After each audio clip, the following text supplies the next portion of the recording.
श्री बल्लाळेश्वर हा स्वयंभू देवता आहे. फार पूर्वी बल्लाळ नावाचा एक बालक होता.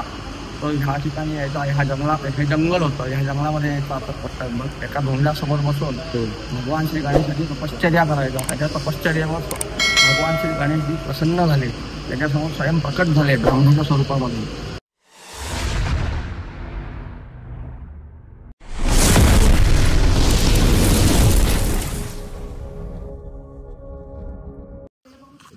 चला गाईस, आता आपण झालो रेडी.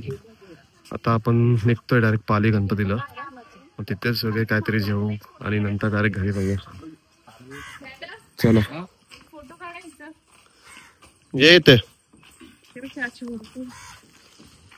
इथे बेटा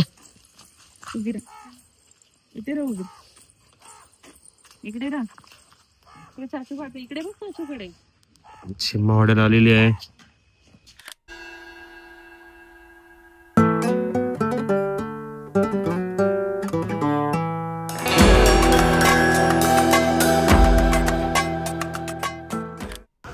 आपण केली आता गाडी पार्क आणि समोरच पालीचा गणपती मंदिर आहे. चपला वगैरे आम्ही तिथे गाडीमध्येच काढलेत. इथून जायचं सरळ राईटला गणपती मंदिर आहे. श्री बल्लाळेश्वर देवस्थान पाली. बल्लाळेश्वर पाली हे रायगड जिल्ह्यातील पाली गावातले गणपती देऊळ आहे. हे देऊळ अष्टविनायकापैकी एक आहे. गणेश पुराणात अष्टविनायकातील तिसरा गणपती म्हणून पालीचा बल्लाळेश्वर ओळखला जातो. स्टार्टिंगलाच पापड वगैरे आहेत. पापड्या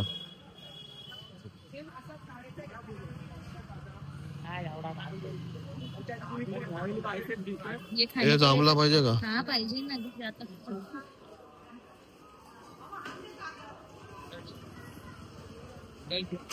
पापड्या भरपूर आहेत.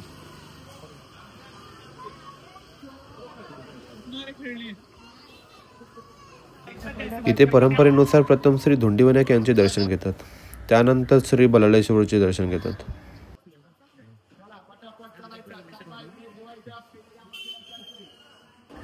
हा आहे श्री धोंडीविनायक गणपती. आता मुख्य मंदिराकडे जायचं आपल्याला.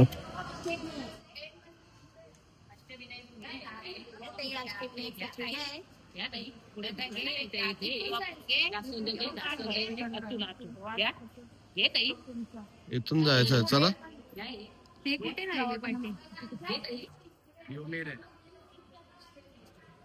बल्लाळेश्वर मंदिर.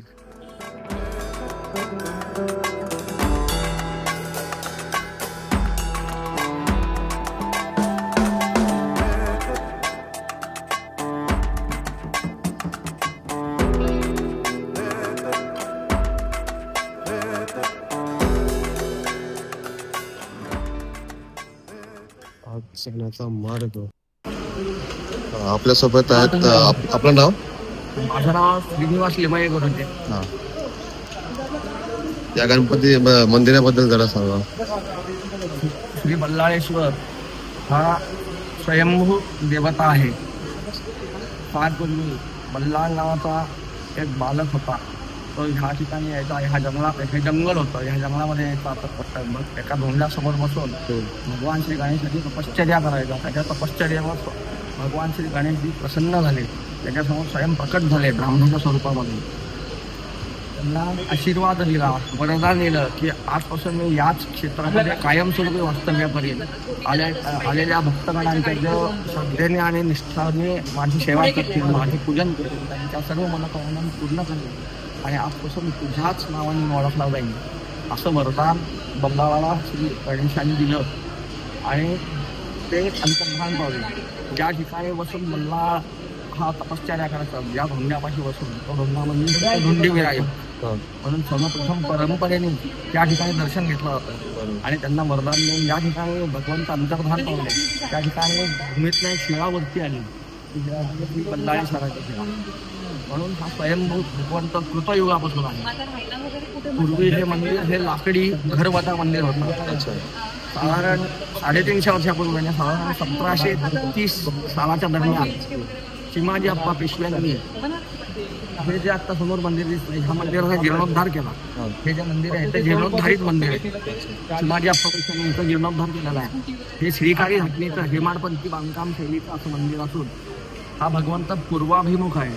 देवाच्या डोळ्यामध्ये हे देवीमध्ये एक आहे.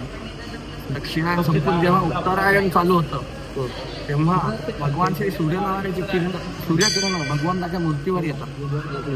ही समोरची घंटा आहे मोठी घंटा. शिवाजी अप्पापेक्षांनी जेव्हा वसईचा किल्ला जिंकला त्या किल्ल्याच्या विजयाची आठवण पोर्तुगीजांचा पराभव केला. त्या पराभव केल्याची आठवण त्या विजयी घंटा म्हणून त्या भगवंतास त्यांनी ही घंटा समर्पित केलेली त्याचे अर्पण केलेली. जे समोर सभामंडप दिसतं हा सभामंडप साधारण 200-250 वर्षापूर्वी भाऊसाहेब रिंगे नावाचे भगवंताचे भक्त होते. यांना श्री बल्लाळेश्वरांनी स्वप्न दृष्टांत दिला आणि हा सभामंडप बांधण्याची आज्ञा केली. त्यानुसार हा सभामंडप त्यांनी बांधला. ही साधारण माहिती आहे. खूपच डिटेलमध्ये आपल्याला माहिती दिली गुरुजींनी. अष्टविनायकातला हा एकच असा गणपती आहे की जो भक्तांच्या नावाने बल्लाळ प्रसिद्ध आहे. बल्लाळ हा गणपतीचा असीम भक्त होता. चला आता आपण बाहेरचा परिसर कव्हर करूया.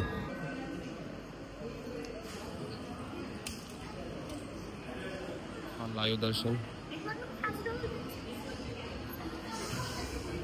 पण तुम्ही आपला व्हिडिओ बघितला असेल त्याच्यामध्ये महड आपण कव्हर केला होता. त्याच्यानंतर तर हा बल्लाळेश्वर पाली.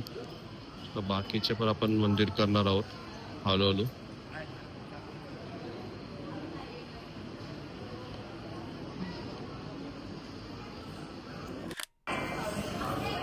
चला हा होता बल्लाळेश्वर मंदिर. त्याच्या बाहेरच बघा तलाव मस्त.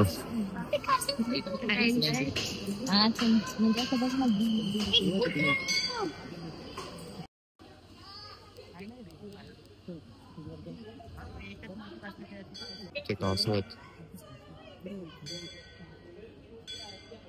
एकच नंबर.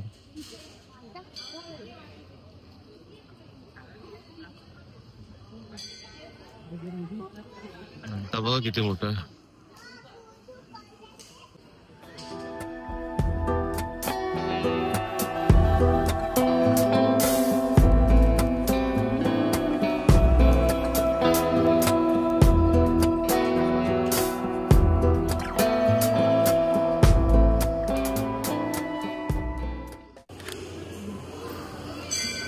चला आपलं दर्शन झालंय. याच्या समोरच प्रसाद लाडू खोबऱ्याची प्रसाद चिक्की हे सर्व इथे भेटतं. इथून तुम्ही घेऊ शकता. आणि हा मंदिराचा समोरचा फ्रंट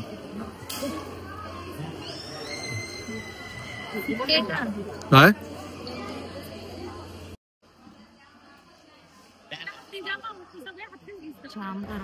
परंपरेनुसार श्रीचे मंदिर पहाटे 5 वाजता उघडते व रात्री 10:30 वाजता बंद होते.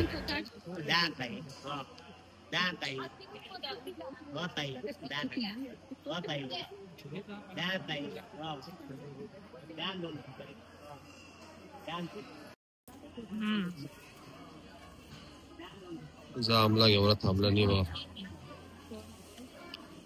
चुकून पण कपड्यावर टाकू नको पर तो डाग निघणार नाही. खूप डाग अच्छे होते. लाव मग लाव लावू का मी. वाईट आहे ना. काय पाहिजे तुला. हा लास्ट टाइम पण आपण गेलेलो तेव्हा तेच घेतलेलं तू. आता बाबू सगळं दुकान खाली करणार आहे आपलं. चुवा काय बघू कुठे आहे. चुवा चावा मारे तो चावे ना तो.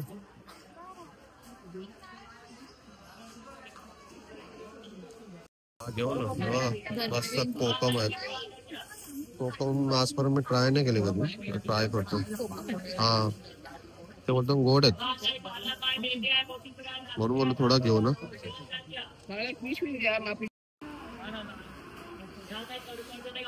कोकम ट्राय करतो. कोकम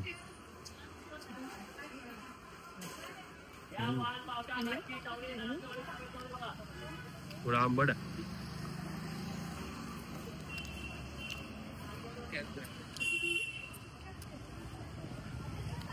हा गोड आहे, अच्छा आहे. मला थोडा आंबट लागला. हो आतमध्ये घे.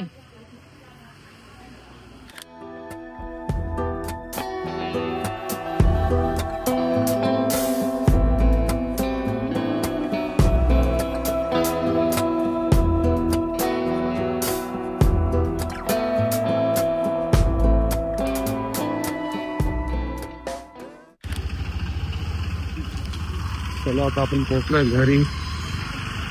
व्हिडिओ कसा वाटला नक्की कमेंट करून सांगा. भेटूया नेक्स्ट ब्लॉग मध्ये. चलो बाय.